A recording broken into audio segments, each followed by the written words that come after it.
Okay, time to move on to phase 2.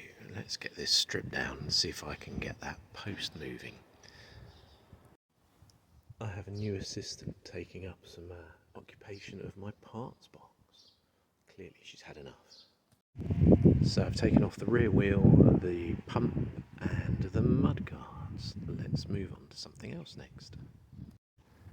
My suspicion had always been that this had been well looked after at some point and then just neglected, hence the stuck seat post.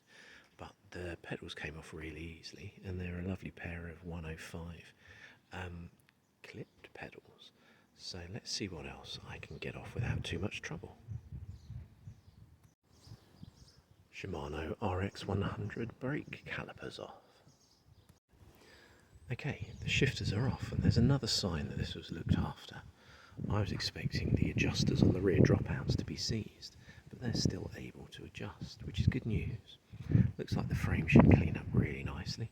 There's a few chips, I'll have to get some paint or nail polish in the same colour as the frame to touch those in, but let's keep stripping it down. Okay, we're down to the nitty gritty now, and this is where the resistance starts. The first thing had a slight problem with, but not too much, was getting the crank off the bottom bracket.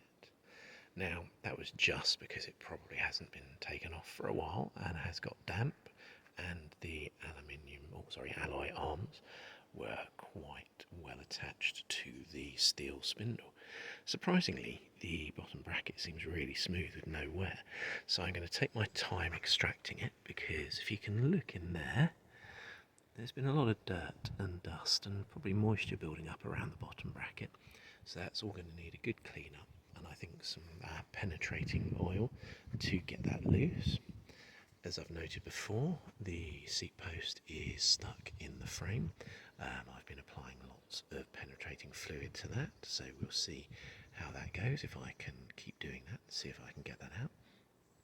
And then the next thing that's provided a bit of resistance is the stem. The headset bolt didn't want to knock down to loosen the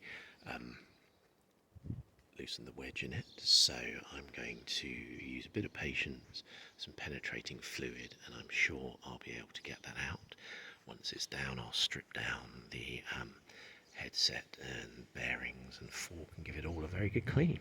But in the meantime, I have some other chores and things to do, so at this stage I'm going to draw part 2 to a conclusion, and I will move on as soon as I can with part 3.